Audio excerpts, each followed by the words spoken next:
From Royal Communications Incorporated, a pleasant good morning and welcome to King's Newsroom for the 5 minutes of news from Liberia and the rest of our one world. Today is Wednesday, October 22, 2025.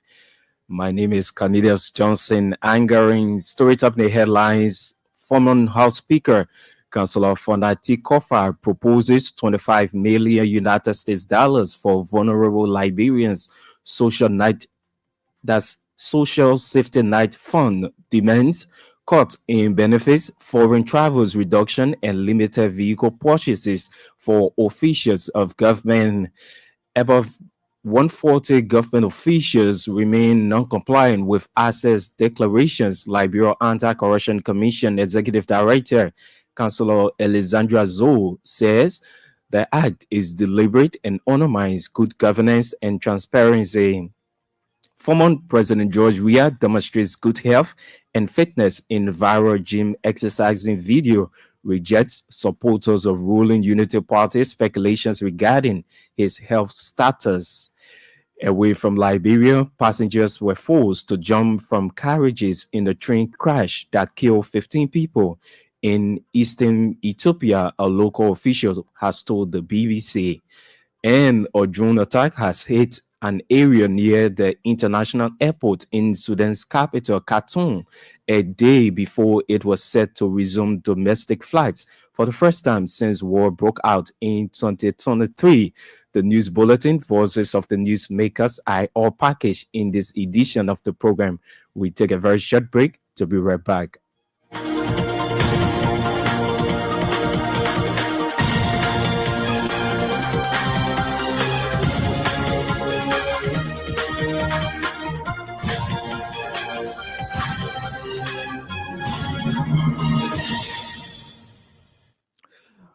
Former House Speaker Councillor Fonati Kofa has announced he is prepared to present a communication to the plenary of the House of Representatives this Thursday, which will carry or call for the establishment of a US 25 million social safety net fund aimed at assisting vulnerable Liberians in paying school fees and rent.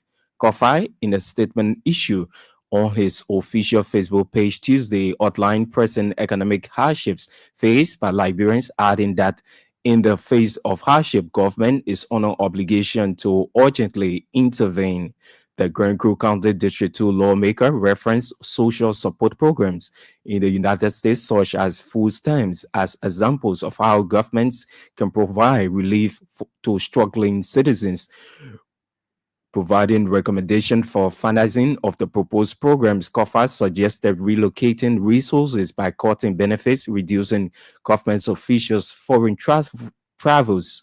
He called for limited vehicle purchases for government officials, redirecting funds from the Liberia Petroleum Refining Company, LPRC, and borrowing from the National Security, the Social Security and Welfare Corporation, NASCOP. Councillor Fonati Kofa stressed the urgency of the actions, arguing that citizens are restless and crying for relief.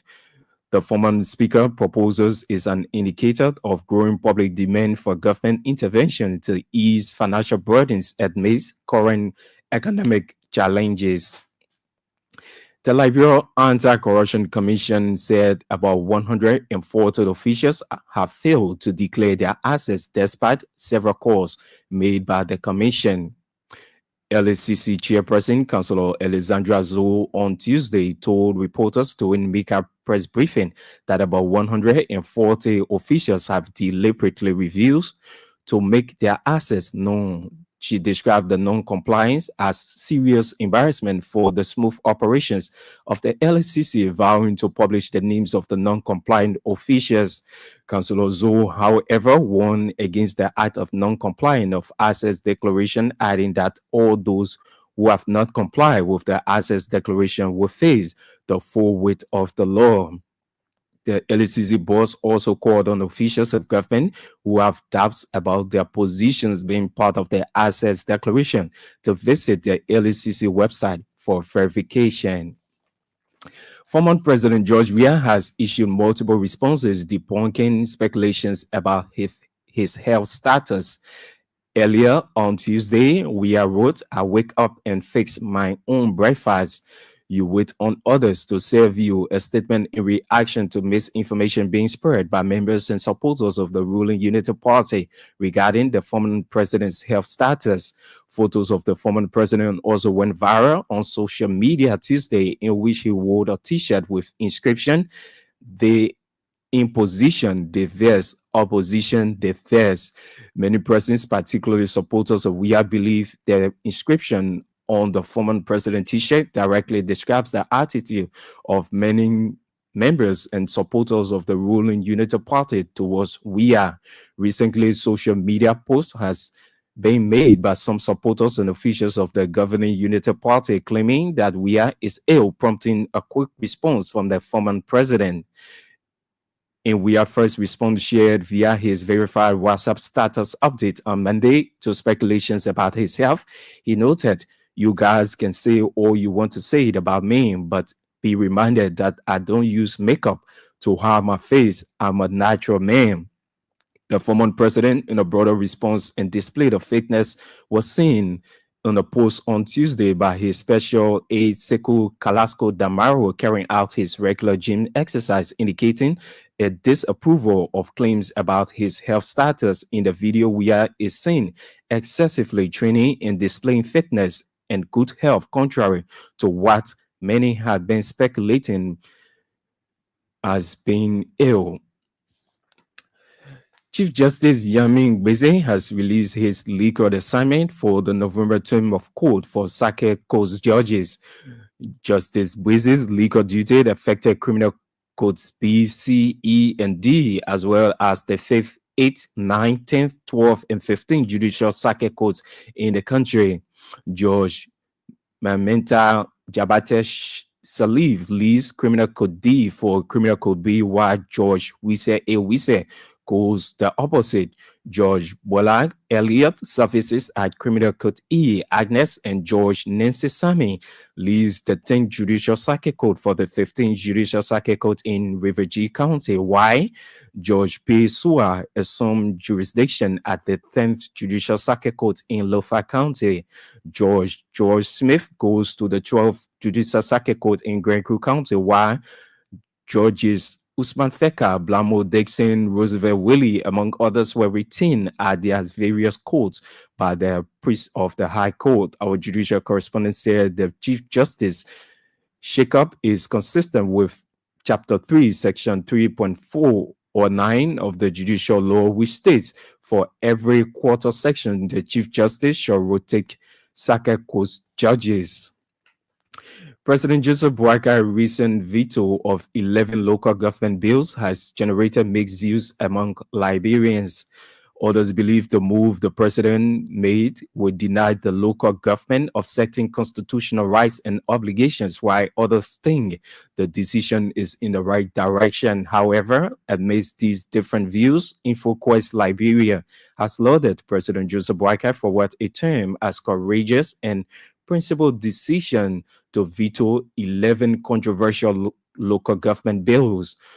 The House of Representatives recently passed 9 bills calling for the establishment of 9 new townships in Nimba County and 2 new districts in Nimba and Lofa counties. In an interview with Kings FM Tuesday, InfoQuest Liberia's Executive Director Matthias Yenning said President Boakai's actions demonstrates a steadfast commitment to upholding the rule of law, administrative integrity, and the spirit of the Local Government Act of 2018. According to Yenin, the decision not only reflects local or legal fatality, but a clear understanding that political expediency must not override national development priorities. The civil society organization CEO at the same time issued a 3-point appeal to the national legislature, including pausing new administrative creations until all Boundary harmonizations and mapping processes are completed in line with LGA and its implementation framework. He emphasized that general decentralization is not about multiplying administrative units, but about enhancing governance, improving service delivery, and empowering local communities. Ahead of the United Nations 80th anniversary, UN resident coordinator in Liberia, Madam Christine Omotonin, has reaffirmed the United Nations' continuing commitment to supporting Liberia's development priorities. The UN resident coordinator highlighted both notable progress and ongoing challenges in Liberia's journey towards achieving their sustainable development goals.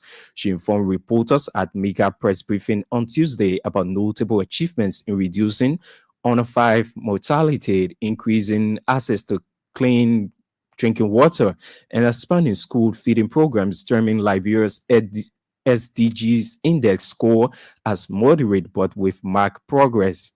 She at the same time challenged persistent development gaps, including poverty reduction, gender equality, infrastructure development, and climate resilience, reflecting on the ongoing cooperation between the United Nations and the government of Liberia. Madam Omotoni noted that the current cooperation framework centered around 4 key pillars: human development and essential services, sustainable economic development, peace and security, and good governance is coming to an end this year. She further emphasized the importance of shaping a more inclusive and digitally responsive multilateral system. Speaker of the House of Representatives Richie Kuhn has hailed the launch of a collaboration between the National Legislature and the General Auditing Commission, describing it as a major step towards institutional transparency and enhanced public financial accountability in Liberia. Delivering special remarks during the formal engagement ceremony, Speaker Kuhn welcomed the Auditor General and senior GAC officials to what he describes as the People's House, emphasizing that the legislature is being repositioned to better serve the Liberian people and the public. According to him, the partnership poses a milestone in the country's public financial governance history, noting that similar interventions has long been discussed and anticipated. Speaker Kuhn reiterated the legislature commitment to openness and accountability, revealing that internal systems are being strengthened to ensure compliance with national financial laws. He noted that these reforms include establishment of an internal audit secretariat and rollout of an automated financial management system. Also speaking during a formal engagement with members of the legislature, Commissioner General Gaswa Jackson said the audit reflects the GSC's constitutional mandate to ensure that all public funds, whether generated domestically or received from external partners, are properly accounted for. A presidential aspirant in the 2025 general elections in the Federation of the Federation of Liberian Youth, has called for an immediate suspension of the current process, describing it as flawed until all constitutional irregularities are corrected in the fly election scheduled for later this month. Samuel Pato is demanding a full publication of all updated membership roster and clear communication of delegates' eligibility consistent with Article 6 to 7. He wants what he calls constitutional irregularities corrected in the fly election schedule for later this month. Pato, who addressed a press conference in Pinsville on Tuesday, is requesting an independent review of the electoral framework by the Ministry of Youth and Sports to restore confidence, since fly currently has no board. The fly presidential aspirant is requiring the commitments from all stakeholders to protect the neutrality and independence of fly from political infiltration. Several grade school students in the PHP community and Lynn Street areas are appealing to the national government through the Environmental Protection Agency to take urgent action to reduce environmental pollution threatening their safety and well-being. Speaking in an interview with Kings FM Tuesday, the students, most of whom attend the Congress Christian Foundation Academy, expressed deep frustration over what they describe as toxic pollution affecting both communities. They particularly pointed to the drainage along Lane Street, which they said produces by odors and poses serious threat to residents and students' overall health. The students further called on residents of both communities to properly ensure proper disposals of their waste, stressing that proper waste management will significantly reduce the level of pollution and promote a cleaner, safer environment for all. Mariaman, one of the students who spoke to our reporter, narrated that persistent flooding and clogged drainage systems along Lane Street is a major situation, often forcing students to bypass their main road to and from school, exposing them to danger and inconvenience. And the Education Development Center, in collaboration with the Ministry of Education and the MasterCard Foundation, has begun a 3-day discussion aimed at transforming, strengthening, and training of leaders in the secondary education sector. Speaking at the opening of the discussion, Education Minister Jasu Jalai disclosed that the project entitled Leaders in Training Liberia is aimed at building a high quality and sustainable education system that prepares Liberian youth with knowledge and skills needed for lifelong learning, employment, and adult life. According to the education minister, the partnership will put in place a strategic program that will reach directly 9,000 teachers, 3,200 school leaders, and indirectly impact several students throughout the country. Also speaking, the project director of the Education Development Center, Ami Dio, said the project marks an important journey aimed at giving teachers and schools administrators the necessary knowledge and skills for preparing Liberian youth for livelihood. The discussions brought together county education officers, heads of teaching training institutions, residents of the Principals and Schools Owners Association in Liberia. The news bulletin, we take a very short break. When we come back, we bring you the voices of the newsmakers.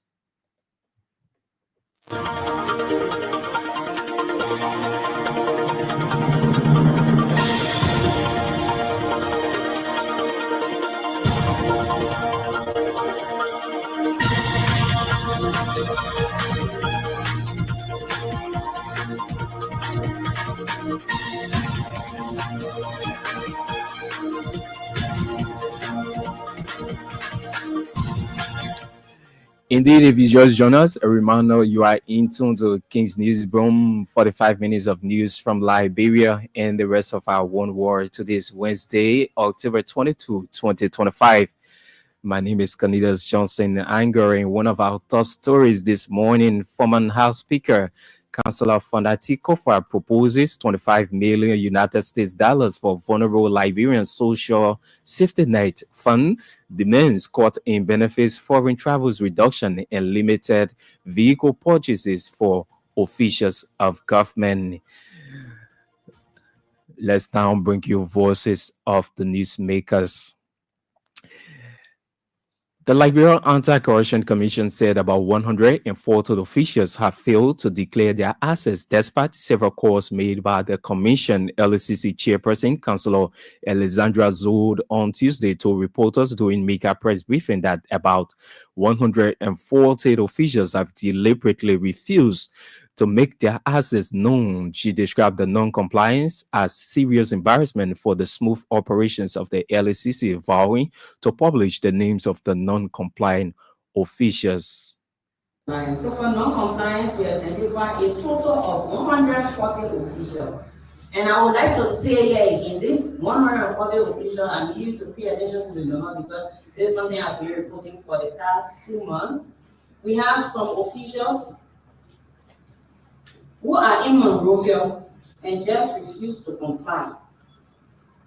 But we will, by December, we will put the final listing for 2025 or let everybody know who are these non-compliant officials. So if you are a non-compliant official, you should know you are occupying government position, including board members Um, um, any position that is led by www.lacc.gov.lr, go to the place that says publication, download our regulation and read, and make sure when you fall in that position, please come and declare your asset. So we have been also talking about verification process. We can safely conclude that we are drafting our final report. This exercise has been ongoing for a while now, and the reason is because we've been collaborating with other institutions. So we've been collaborating with the LRA, we've been collaborating with Centra, we've been collaborating with the National Business Registry, and we all know getting information, getting documents, all of these, if all of institution is a bit difficult because we do a lot of manual paperwork, so to go into the archive, pull up document, it takes a while. But we will be coming out with our final report. We'll be coming out with a lot of reports for 2025 in the last quarter. So this closes the issue about asset declaration, except maybe I will take specific questions later on. She's the chairperson of the Liberia Anti-Corruption Commission, Councillor Alexandra Zude, speaking at Mika press briefing on yesterday, Tuesday. President Joseph Boakai recent veto of 11 local government bills has generated mixed views among Liberians. Others believe the move by the president would deny the local government of certain constitutional rights and obligations, while others think the decision is in the right direction. However, amidst these different views, InfoQuest Liberia has lauded President Joseph Boakai for what it termed as a courageous and principled decision to veto 11 controversial local government bills. The House of Representatives recently passed 9 bills calling for the establishment of 9 new townships in Nimba County and 2 districts in Nimba and Lofa counties. In an interview with Kings FM Tuesday, InfoQuest Liberia's executive director Matthias Yenin said the president's actions demonstrates a steadfast commitment to upholding the rule of law, administrative integrity, in the spirit of the Local Government Act of 2018. InfoQuest commends His Excellency President Joseph Yuman Boakai for his courageous decision to veto the 11 bills recently passed by the National Legislature seeking to establish now 9 townships in Nimba County and 2 new districts in Nimba and Lofa counties. The president's action demonstrates an unwavering commitment to upholding the rule of law, administrative integrity, and the principles of Local Government Act of 2018, the cornerstone of Liberia's ongoing decentralization and governance reform process. In his communication to the House of Representatives, President Boakai correctly cited administrative and statutory deficiencies in the proposed bills. Specifically, Section 12.4.2 of the Local Government Act of 2018 sets clear and non-negotiable criteria for the establishment of new townships, including a minimum population threshold of 10,000, the availability of waste management, educational and health facilities, sports and recreation centers, cemetery grounds, transportation and communication systems, and functioning business and social services. Section 3.9 of the Act further mandates the demarcation and harmonization of boundaries before the creation of any new local government subdivision. Section 2.1.5 A to B provides that all statutory districts are to remain in effect for 7 years following the Act's passage, pending their review, harmonization, and possible dissolution, a process that must be overseen by the Ministry of Local Government. According to Yenin, the decision do not only reflect legal fatality, but a clear understanding that political expediency must not override national development priorities.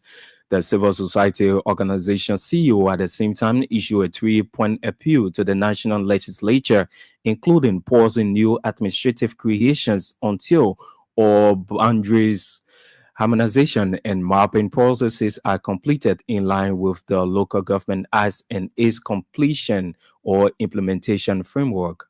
For call on members of the national legislature to refrain from creating new cities, districts, or township until existing boundary harmonization and delineation are completely in line with Section 3.9 of the LGA and the implementation plans 2020 to 2030 framework. Two, redirect legislative effort towards providing adequate budgetary allocations to the Ministry of Local Government, the Liberia Land Authority, and the Governance Commission for Boundary Harmonization, Mapping, and Institutional Strengthening as prescribed under the LGA Implementation Plan Section 2.3, page 18 to 19. And lastly, collaborate with the executive branch to accelerate the decentralization process by supporting existing county service centers, improving local governance capacity, and operationalizing county councils rather than proliferating unsustainable administrative structures. The path towards a functional, participatory, and accountable local governance system in Liberia requires shared responsibility and respect for the legal framework guiding decentralization. He's the executive director of the civil society organization InfoQuest Liberia. He's Matthias Nienin. They're speaking to Kings FM on Tuesday. A presidential aspirant in the 2025 general elections of the Federation of Liberian Youth has called for an immediate suspension of the current process, describing it as flawed until all constitutional irregularities are corrected in the fly election schedule for later this month. Samuel Pato is demanding a full publication of the updated membership roster and the clear communication of delegates' eligibility consistent with Article 6 to 7. He wants what he calls constitutional irregularities corrected in the fly election schedule for later this month. As a presidential aspirant of the Federation of Liberian Youth, I'm compelled by duty and principle and conscience to speak to the troubling inconsistencies surrounding an ongoing electoral process. These issues strike at the very heart of our Constitution, and if not urgently addressed, threaten the credibility of the Federation's most important democratic exercise. Over the past several weeks, we've witnessed some serious procedural and constitutional breaches in the build-up of the General Assembly and elections of the Federation of Liberian Youth. The Constitution of FLY serves as the guiding framework for our governance and leadership, now in transition. Yet its provisions have been selectively enforced or in some cases completely ignored.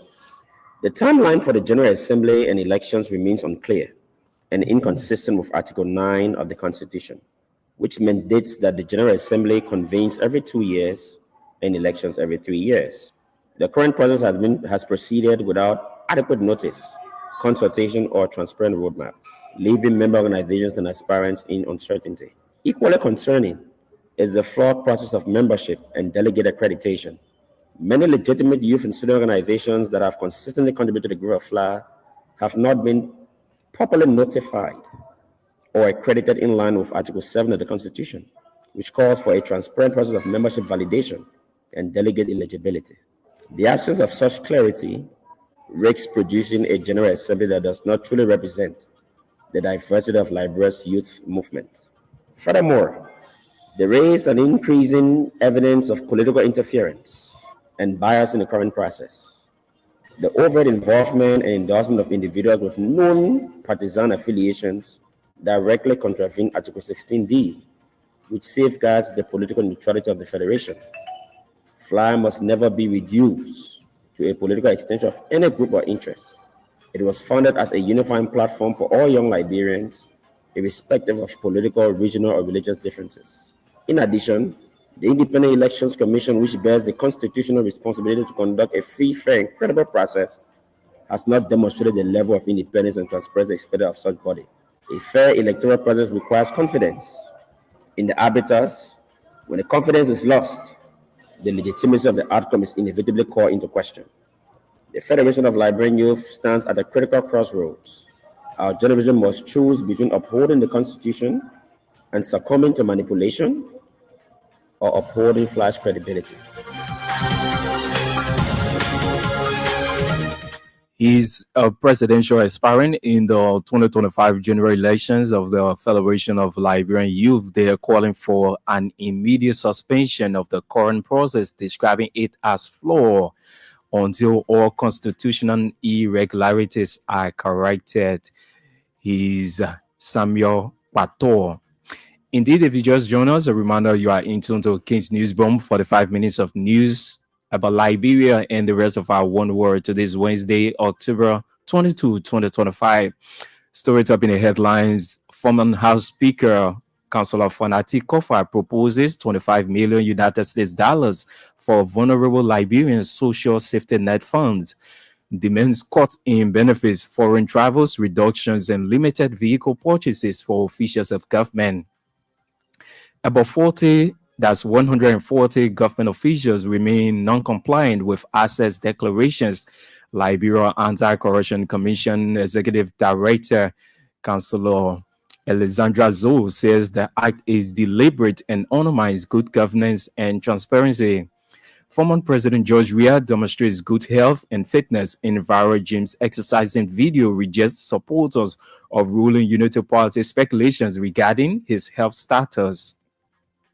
Away from home, passengers were forced to jump from carriages in a train crash that killed about 15 people in eastern Ethiopia, a local official has told the BBC.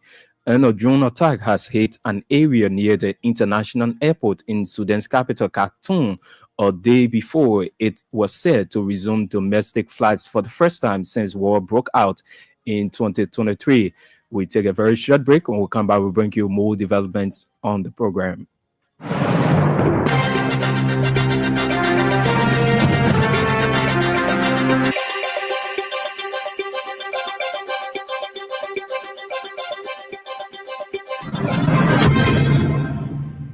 Many thanks for being there and welcome back.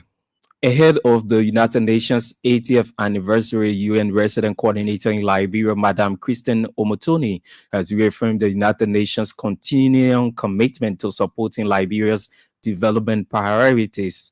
The UN resident coordinator highlighted both notable progress and ongoing challenges in Liberia's journey towards achieving the Sustainable Development Goals. She informed reporters at Mega Press Briefing on Tuesday about a notable achievement in reducing under 5 mortality, increasing access to clean water, and expanding school feeding programs, terming Liberia's SDGs index score as moderate but with marked progress.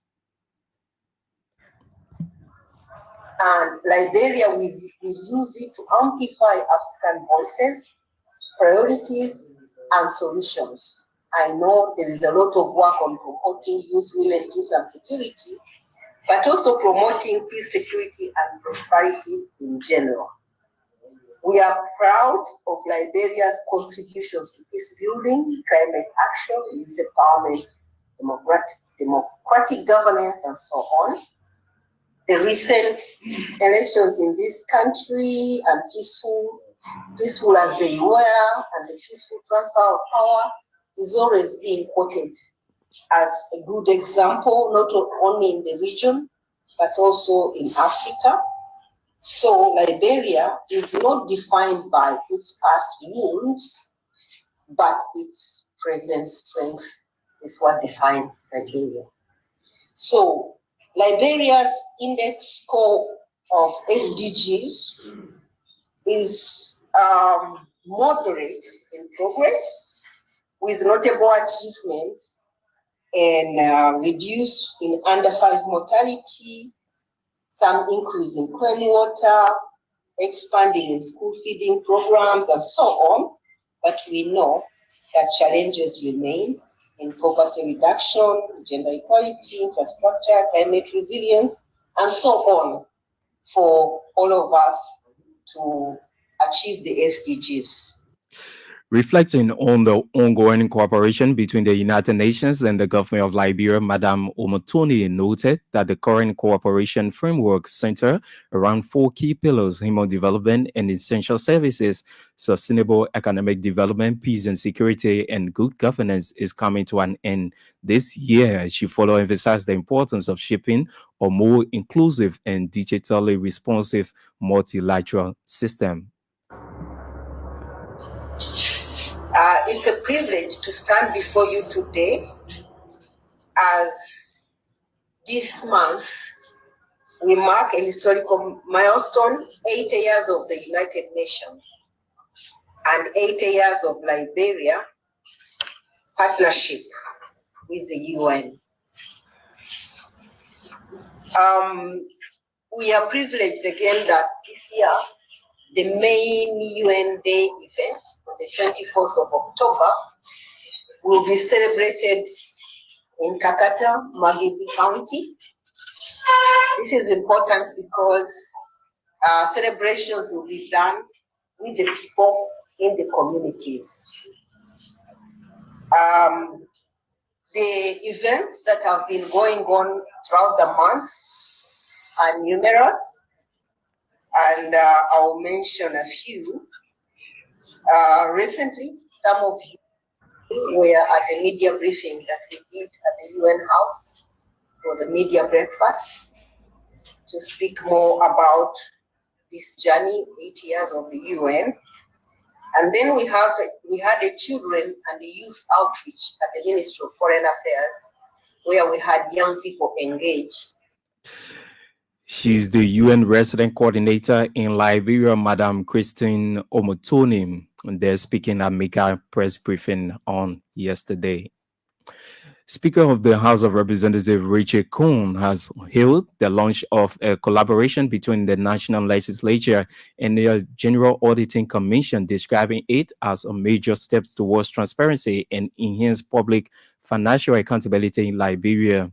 Delivering special remarks during the formal engagement ceremony, Speaker Kuhn welcomed Auditor General and senior GSC officials to what he described as the People's House, emphasizing that the legislature is being repositioned to better serve the Liberian people. This is the People's House, and we are preparing the People's House for the people's comfort. And to return the People's House to the people, it is true transparency. Kindly join me as I extend a warm welcome to the Auditor General and distinguished officials of the Auditor General Commission, as they have come to commence this historic engagement with the legislature. Let me state from the start that the House of Representatives shows you of its fullest cooperation and support throughout this system audit and review process. We consider your presence here as a milestone in strengthening public financial management and reinforcing accountability. This exercise marks the first time in post-war Liberia, and for sure, arguably, this is the first time in our nation's legislative history that the legislature is undergoing a system audit or review. For many years, such an intervention was spoken of, debated, and hoped for, but it is only now, under this leadership, that it is becoming a reality. Also speaking during a formal engagement with members of the legislature, Commissioner Gaswa Jackson said the audit reflects the GSC's constitutional mandate to ensure that all public funds, whether generated domestically or received from external partners, are properly accounted for. I would like to begin by congratulating the Speaker for inviting all of to exercise the mandate of the Office of the Auditor General to ensure that transparency and accountability is exercised over the use of public funds. As the Speaker indicated, is in the memory of the General Auditing Commission is the inaugural audit of the House of Representatives. The purpose of this audit is consistent with the mandate of the Office of the Auditor. As he indicated, the Office of the Auditor General is charged with the responsibility of auditing all public funds. Public funds, by simple definition, means all funds that are given to the government and people of Nigeria by stakeholders, all funds that are collected by the government of Nigeria, and all funds that are expended by the government of Nigeria. He is the Commissioner of the General Auditing Commission, Gaswa Jackson. Earlier, you listened to the Speaker of the House of Representatives, Rachel Cohn. Several grade students in the PHP community and Lane Street areas are appealing to the national government through the Environmental Protection Agency to take urgent action to reduce environmental pollution threatening their safety and well-being. Speaking on an interview with Kings FM Tuesday, the students, most of whom attend the Congress Christian Foundation Academy, expressed deep frustration over what they describe as toxic pollution affecting both communities. One of the students, Marman Fofana, who spoke to our reporter, narrated that persistent flooding and clogged drainage system along the Lane Street area is a major situation, often forcing students to bypass the main road to and from school, exposing them to danger and inconvenience. Because the middle one, taking out community like and spend some people and change the community to affect people. Outside, you can see if you go beyond the school place, people can see them all aspects of it. It's getting we are going low. But second time we are taking the Is it only students doing this for other community people? people can be passing. I just want to tell them to clean our environment clean. Now, first, mosquito clean because when our environment is not clean, You say your name. Chairman YouTube. So last week we talked to this girl. What is her name? To the Mariam Maria Mastofina. So tell us which community do you live? And tell us little about your community. How is Lane Street? This is not good because of the police. If I'm coming from the school, it's safe. From the Sunni? Yeah. This very didn't happen. Yeah. So have you been able to tell anybody about this? I've been able to talk to my neighbors about it. They are still working to me, but here's clinic then for innocent. So as a child, and you think they kind of toxic thing that they can teach our students, what harm is very important? Why encourage a person? Equal health. I guess you are a student, which school you're in? Christian Foundation Academy. Students there in the PHP community and the Lane Street area, they're calling on the Environmental Protection Agency to take urgent action to reduce environmental pollution threatening their safety and well-being. Off the home front now, passengers were forced to jump from carriages in a train crash that killed 15 people in eastern Ethiopia.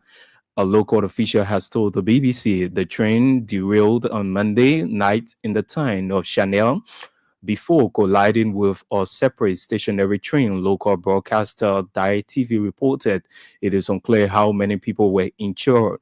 were injured, with reports ranging from 27 to 29. Photos published by local media showed several carriages overturned and others crashed. And a drone attack has hit an area near the international airport in Sudan's capital, Khartoum, a day before it was set to resume domestic flights for the first time since war broke out in 2023.